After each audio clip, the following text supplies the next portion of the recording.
Crypto and burner phones are pretty much a match made in heaven. And today we're going to break down how you could use burner phones to buy anonymous crypto, because unfortunately, as we all know, crypto is highly tracked. Now, there could be a lot of value in some of the crypto, but most of the countries are trying to outlaw things like the pirate chain and most notably Monero.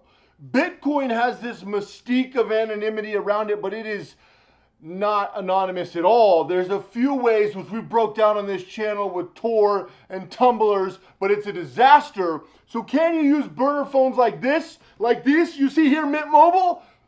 And today, Operation Crypto Phone Anonymity. So the first thing I want to do is break down what is a burner phone. A lot of people think of an old school flip phone like this as a burner phone. The only reason this is thought of as a burner phone is it's relatively cheap, right? So if I'm going to use this, throw it away, it's not that big of a deal because it's fairly inexpensive.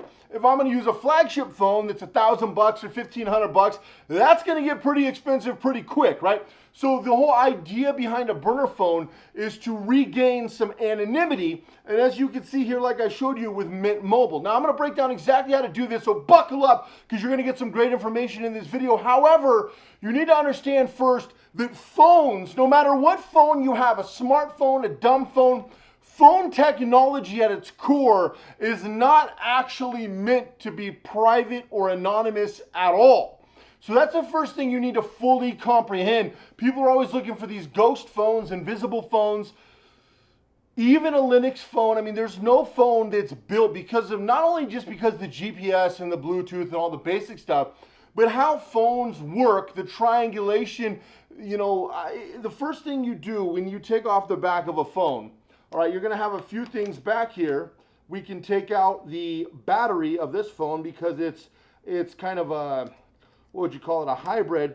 And you'll have a number back here, and it's going to break down the IMEI number. And it's going to have some other numbers. Phones have built-in identifiers in every single phone, no matter what phone it is. Now, obviously, flagships, you can't take out the battery like you can in this Nokia. This is one of my favorite burners, and we're going to talk about in a second.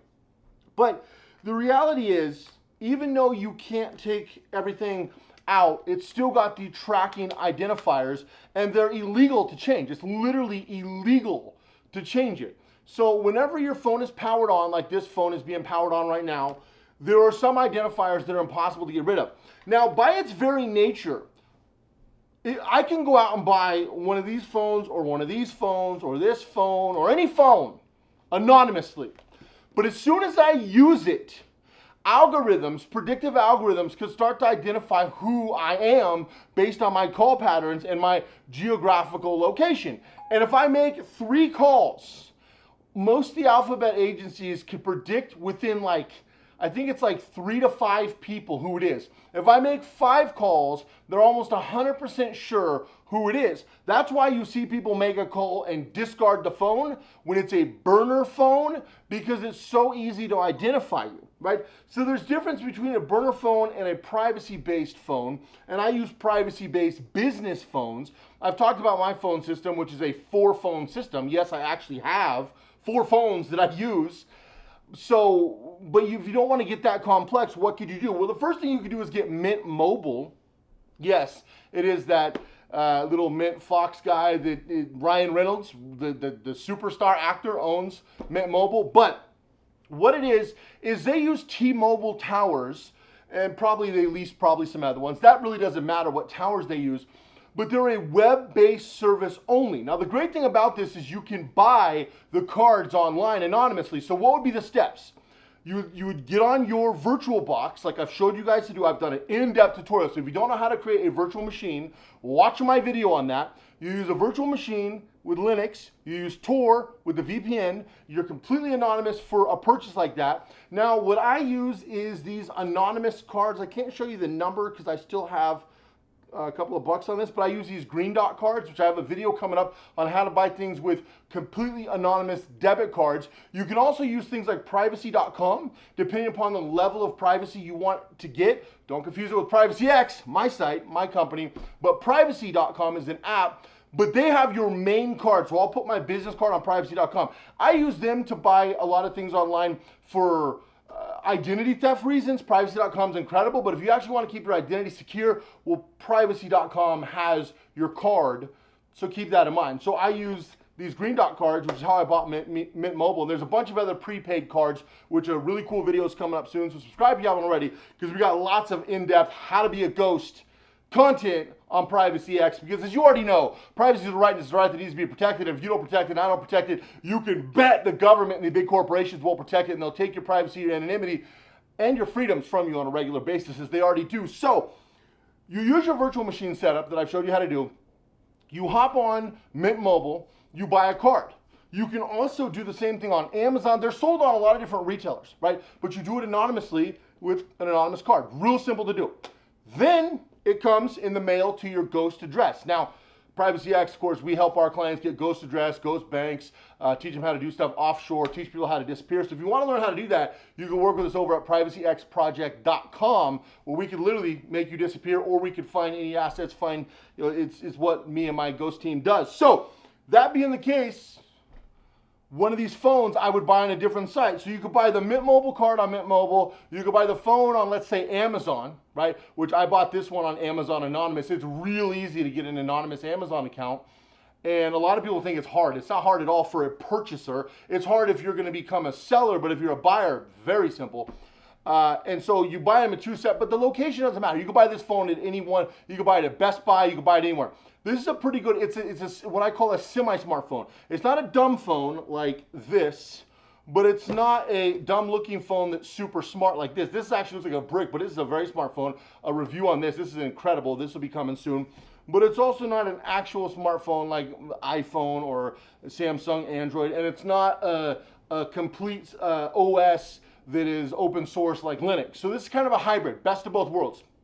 But there's still a lot of apps and things you can use, which is very important. Now, when you get your phone, you go online. Again, same setup with the virtual box, and you're in it, what I call the anonymity setup, which I've done a detailed tutorial. You go on here, you activate the phone. The cool thing is you need almost no information. I always activate my phones under prominent figures. So I've got, I think this phone is under Albert Einstein. This one is under Leonardo da Vinci. I've got another one that is over, I've got two more over there that are under other prominent figures. I did one under Jesus Christ once. That might be a stretch too far because that might pop up in the systems, but you can register them under any name you want. Now I do it because I keep a list of phones for specific reasons, but figures that are in your head, if you want to, do one under any figure, you want to, do a phone under Michael Jordan, cool, it doesn't matter because it's just a name. It's just a name in a system. It doesn't matter what name you pick. And then you have a number. They'll add a number for you. Now the cool thing about Mint Mobile is you prepay for several months or even a year. I'll usually do the three-month plan and then just dump the number every 3 months, which is good for me because, again, these are what I call semi-burner phones. So I've got the whole system on that. And then what you do is once you get the phone, okay, now you've got a phone that's not tied to you. Now, here's the thing when it comes to buying crypto. Most people see buying crypto through like Coinbase or through Gemini or through Crypto.com. And I use all those sites too because I test their security. I test how good they are. Some are better than others. Having those sites is great if you want to trade crypto, which I've been trading a lot of crypto lately, like a lot of crypto lately. And it's great, right? The crypto market's been going good. But there's a difference between trading, which is more of a business investment thing, and your privacy stuff, which is more of, anonymity and keeping your privacy and keeping your freedoms in your life, right? These are two separate compartments. So I try out all these platforms to see which ones are better than others because I get asked a lot which ones that I recommend. But if we're doing anonymity, people ask me, well, what could you do, if you buy something and then have it on your crypto wallet, which again, with the crypto wallet, you've got a handful of different options. You can have a digital wallet, which will be on a phone, or you can have a physical wallet. Now, I recently bought 7 hardware wallets, physical wallets that I'm reviewing. So there's going to be a bunch of reviews. But a lot of people will ask me, and let me pull this up here real quick. A lot of people ask me, what is a good wallet for, on your phone, and MetaMask is a pretty popular one that a lot of people use. So if you do a swap, like ETH swap on like PancakeSwap, for example, you've got a few different options when you put the app on this phone. So if I want to send crypto from one phone to another and then anonymize my crypto, that's possible. What's not possible is having it on an open exchange like Coinbase. So the first thing I recommend is looking where the crypto, the exchange is located. So Coinbase, notably in America, very popular, one of the most popular. Something like Gate.io, right? You're going to be like down in the islands or the Caribbean, or you've got some of these other ones. Now, the issue with a lot of crypto is if you've noticed that a lot of the recent ICOs, initial coin offering, they exclude the United States, because even though the SEC doesn't directly regulate crypto right now, they're headed in that direction. Of course, their lawsuit with XRP and a lot of the other ones. The issue we're having is a lot of people don't want to mess with the United States stuff. So what a lot of people are doing is they're swapping crypto outside of the US, right? Even if they're a US citizen, they're not working on local exchanges. So even something like Crypto.com, a lot of people will say is more secure or less scrutiny by the United States. Now, I don't necessarily agree with a lot of that, because the United States' power and reach is, if it's pointed properly, is just absolute, right? It's literally, it literally can't be matched. But that's if everything's pointed properly. You've seen what happens when the US drops the ball. It's also the biggest blunder the world has ever seen. I'm sure you've seen the news lately. You could take your pick on any one of the things the US has messed up, because when the leadership is a bunch of morons, this is what you get. So it depends on what direction we go with crypto. Now, hopefully the US stays out of it for as long as possible, but inevitably we've had a lot of people trying to regulate, so a lot of people are trying to take it offshore. So what more and more people are doing is, if you want access to your crypto, a lot of people are using digital wallets on unregistered phone. Now you could do this with any number of phones. In fact, this is a really, really good one that I'm going to show you, because it has a suite of apps, and this is the phone. I know it looks like an old brick from the 90s, but it's not. It's actually a pretty cool phone, which a review's coming. And I run a lot of crypto on this phone when I'm not putting on a hardware wallet. Now, an absolute storage, of course, would be a hardware wallet that is air-gapped, right? That is disconnected from the internet, because then it can't be touched. And that's the thing that a lot of lawmakers are freaking out about, that people could take their crypto and put it aside. Well, the next best thing, because even if it's in your phone, you've got layers. So if it's in your app, you never actually have the crypto, right? You're not actually, so the crypto that I have on Coinbase right now, it's mine, but it's mine as much as my money in the bank, right? So gold, I'm a big investor in gold and silver. I have it physically. So if I physically have it, it's physically mine. If it was in a bank, which it's not, because that's stupid, well, then it's not technically yours. It's yours until something happens, right? And it's the same thing with a lot of people's crypto. It's theirs, but it's in an app that can be seized at any time. So what a lot of people are doing, and what's smart to do, and what I've been helping a lot of my clients at Privacycom do, is basically have the best of both worlds. You have access to it on the phone, and you could use different wallets. You don't have to use an app. I mean, the best thing to do is go from the app to a wallet. So I showed you MetaMask. I have any number of wallets that I use. That's just a really popular one that a lot of people ask about. I know it's one of the most popular, especially when you're doing swaps on, coins that aren't registered on certain exchanges. But then from there, you could put it on a phone that's not even registered to you, because the problem with phones is, we've seen what Apple talked about. I talked about it in my last video, where Apple is now, they're such a brave company, where they're literally breaking into everyone's phone and scanning your pictures for negative pictures. This is the start of the most tyrannical company you've ever seen. The days of high innovation products of Steve Jobs are now gone, and now we have the United States Apple government-run company, which is what they've become. It's pretty pathetic, and it's unfortunate. So now you've got to start taking it on a phone that's not registered to you. Now, I need to caution you that when you do this system, you can never make calls from this phone at all. It's a burner phone, but it is to be used for nothing but crypto. You will not be logging onto the internet. You will not be logging into social media. You will not be checking your Instagram status. You will not be checking if any girls swiped on you on Tinder. No, no. You will literally be using it as a holding device until you move the crypto. Now, I want to state, I'm not telling you how to do this so you can avoid taxes. I believe that as Americans, we have a duty to pay taxes. Unconstitutional as it is, it's the system that we are all in right now, and I don't advocate breaking the law. I pay my taxes, and I pay a lot in taxes, and everyone needs to pay their taxes. But what I'm talking about is we have a system where you're guilty until proven innocent, and you need to be able to keep your assets safe.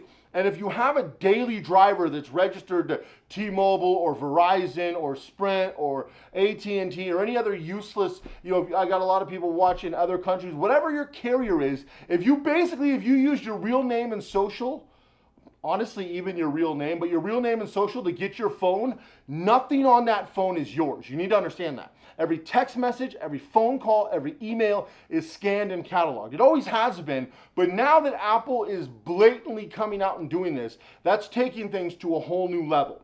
So you need to start taking your crypto and other assets, digital assets, whether you're into NFTs, whether you're into really anything. I mean, even like you look at your stock portfolio. I mean, first of all, you need to start porting things online, because this convenience of the phone is what's starting to mess people up. You have a lot more security on a laptop or a desktop than you ever will on a phone. Phones, again, are not built for security at all, at all. And it's not just your phone calls, it's your apps, it's everything.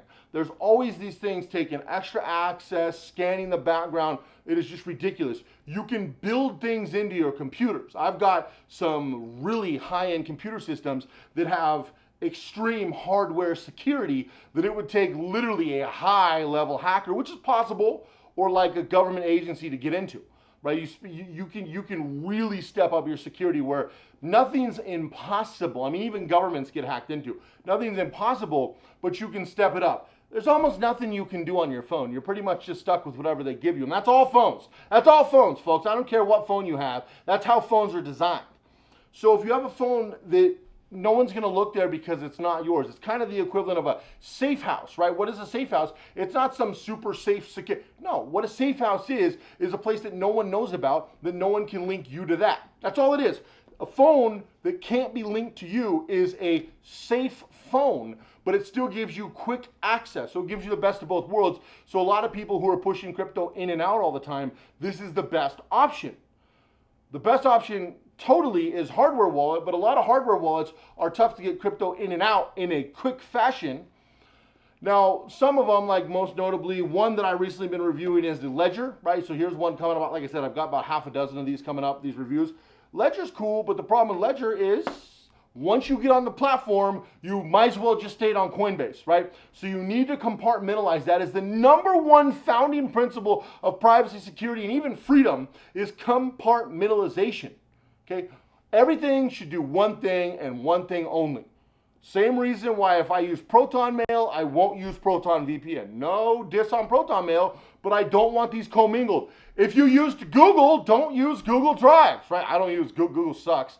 But let's just say you use Gmail. Well, don't use Gmail and Drive and any number of the other 600 services. If you use Amazon, use one service and then do something else over here. Don't use Amazon and Amazon Cloud Services and Amazon TV and Amazon Music. And Amazon then owns your life, right? Compartmentalize. I know it's not as convenient, but if you want security and you actually want to own your life and own access to your ecosystem, build your own ecosystem. Don't become a pawn in someone else's. So I get a ton of questions on that. I'm going to be breaking this down more in depth, but I want to give you a broad overview because I get asked every day, Cody, what can I do to get out of this system? First thing, Mint Mobile and get a phone. It could be a smart, if you have to have the latest iPhone, here it is, the latest iPhone, the best one in the world right here, you can get it on Mint Mobile. So you don't have to go to AT&T or Verizon or whoever. You can get it on Mint Mobile, or you can get a dumb phone, a smartphone, a flip phone, a candy bar phone, whatever phone that suits you, you can get. but then they don't have your name, and then you can swap out SIMs, even if you swap out SIMs on a yearly basis. Also, if you have a number ported to you, it needs to be changed on a yearly basis, and you need to never be giving out your phone number. Your phone number is second only to your social security number. If somebody has your phone number, the ability for them to get your real identity, address, even social, is so easy for someone who does what we do at PrivacyX and do skip tracing and back working on assets. There are so many databases that we could pay a couple $100 a month to get your entire life. Guys, your entire life is for sale, and it doesn't cost that much, I hate to tell you. And so you need to guard your phone number. Don't ever give out your phone number. Even if you use a third-party app like Signal, which I know Signal has a lot of flaws, but at least it compartmentalized. So if you use a phone with a VPN and Signal, is that a perfect system? A lot of people tell you yes. Not even close. Not even close. But it's way better than having a phone register your name, you give out the phone number, and you text people on that phone. Everything you do is might as well be public record. That's the dumbest thing you could do. But that's what 97% of people do. Don't give out your phone number. Don't give out all this information. So Mint Mobile puts another container in the chain. Okay, so anyway, that's all I got to say about today. If you haven't already, make sure you subscribe. Hit the thumbs up. Going to be putting out new videos on all this. I have a desk full of technology here that I've been reviewing and I've been making videos on and shooting B-roll on and getting things ready. Appreciate you guys checking this out. You can go check out more information at privacyxproject.com. I've shot 5 new episodes of the podcast. I'm really excited about that. It's finally coming back. I shot my inaugural episodes earlier this year just to see if there was good reception. I'm consistently ranking like in the top 3 podcasts on iTunes for privacy, which is cool because I haven't put out a podcast in months. But I appreciate that. I've gotten so much support from you guys on the podcast. It has gotten crazy downloads for only having like, I think I got less than 10 episodes, and we've gotten crazy downloads. So the podcast's coming back. I really appreciate you guys' support. And yeah, I'll see you guys in the next video. Keep your privacy, always.